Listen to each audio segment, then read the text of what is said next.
Now we go back thousands of years to the Arabian deserts. Two different characters embark on a very dangerous journey between life and death. An environment with a temperature of 58 degrees Celsius during the day and minus 10 degrees at night. On top of that, the sandstorms.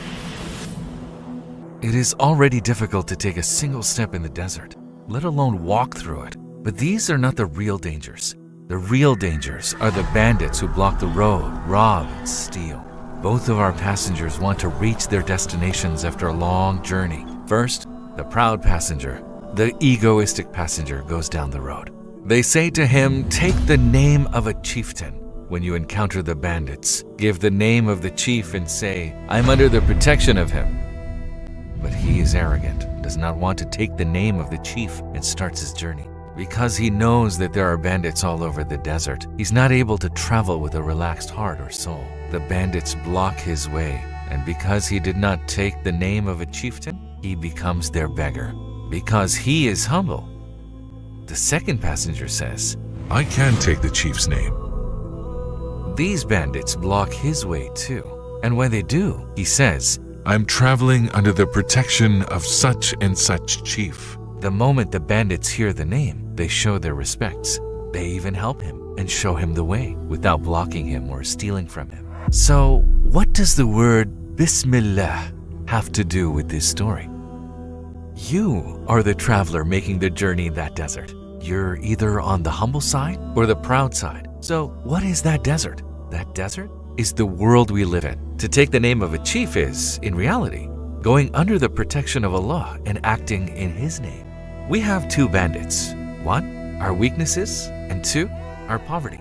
We are so weak that we can even be defeated by a microbe. So, what are our needs? I need thousands of things just to live for a single second. And every second, thousands of my needs are being met. So, do you know what would happen if we, the ones that have so many needs that are so weak, didn't take the chief's name despite all of our incapabilities? Our lives pass in fear and anxiety. But if we take the name of the chief, knowing that not even a leaf falls without his permission, we would feel safe from everything we fear because they are all under the control of Allah. Now, let's imagine ourselves in a cafe environment. There are 500 people inside. Everybody is talking to each other and it's a noisy environment. Then, someone with a police badge comes in and shouts loudly, making everyone stand up. "All of you, get in a line and line up here one by one," he shouts. Because he showed his badge, people are following his orders. Now, think of the wonders of creation in the world. From all the different kinds of flowers to all the different kinds of fruits. Think of an orange or a berry, a melon or a peach. Think of a gazelle, a tiger or a crocodile. Or think of the entire world of insects that fly with incredible aerodynamics. Or all of the wonders of creation. When we look at all these wonders, we can see that they do not act on their own behalf. Just like the policeman, whose authority comes from the police force behind him, who goes to the cafe, commands people, and puts them in line, those wonders of creation are also able to do wonderful things. By saying Bismillah, they act in the name of Allah, under the protection of Him, and therefore they get the manifestations of His infinite might behind them.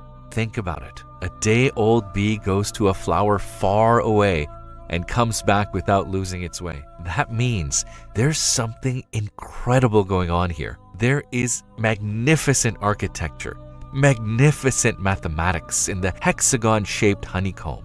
Honey is a miracle in and of itself. Or consider the amazing aerodynamics of those birds' flight systems. You know, science and technology are developed because we are inspired by nature. All these wonders of existence wouldn't be able to do anything if they acted on their own behalf. But because they act in the name of Allah, wonderful things happen. In the same way, all things act in the name of Almighty God. From minute things like seeds and grains bear huge trees on their heads. They raise loads like mountains. That means all trees say, "In the name of God," fill their hands from the treasure of mercy and offer them to us. All gardens say, "In the name of God," and become cauldrons from the kitchens of divine power in which are cooked numerous varieties of different foods. All blessed animals like cows and camels, sheep and goats say, "In the name of God," and produce springs of milk from the abundance of of mercy. Folks, don't just say milk and move on. Imagine what the milk turns into. Think of the thousands of different kinds of cheese that all have different flavors.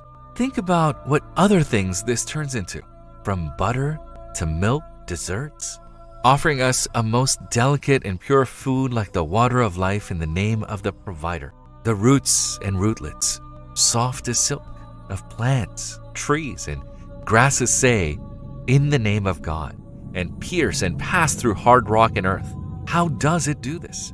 Mentioning the name of God, the name of the most merciful, everything becomes subjected to them. When it acts in the name of Allah, everything becomes its servant. Now, let's think about the wonders of creation again. Think about the peach. They have wonderful aspects that appeal to our taste buds, such as taste and smell. You already know its benefits to our body. Are you aware of the fact that not only the world we live in was created to be suitable for our life, but it was also created to be hospitable, including the foods we just mentioned, and the expansion of your chest that occurs when you see a landscape or a waterfall, all of your feelings, or the smell of a Colombian coffee and the taste that it creates in your palate. When you think about all this, you say, the world is not just a livable place, it's also a hospitable place. Now, His Excellency Badi'u Zaman will connect the issue to a very interesting point. Since all things say, in the name of God, and bearing God's bounties in God's name, give them to us, we too should say, in the name of God. We should give in the name of God, and take in the name of God. Yes, this phrase is a treasury so blessed that your infinite impotence and poverty bind you to an infinite power and mercy. It makes your impotence and poverty a most acceptable intercessor at the court of one all-powerful and compassionate. The more a person realizes how helpless he is, the better he understands the meaning of Bismillah. He understands with his whole being that, "O Allah, I am weak. Because I am weak, I need your power. O Allah, I am poor. I am needy. That is why I need you to be infinitely wealthy. I need a power that gets rid of my weakness and a wealth that gets rid of my poverty." So the human being's realization of his weakness and poverty brings the power of Allah to help. Why do we have to say Bismillah so many times during the day? It's a very good answer to this, folks. There are so many reasons why we forget Allah in our social life, school life, our business life. When a person gets used to saying Bismillah before starting everything, he remembers the real provider. So at the end of the Bismillah subject, Badi'u Zaman says, saying in the name of God at the start is remembrance, and all praise be to God at the end is thanks, and perceiving and thinking of those bounties which are priceless wonders of art, being miracles of power of the unique and eternally besought one, and gifts of His mercy is reflection. Maybe we have realized that until now we have consumed the blessings many times without paying any debt, but Allah looks at the intentions. Folks, now that we've learnt this meaning, let's pay our debts. If we do not pay them now, we may face a very serious debt in the hereafter. May Allah protect us.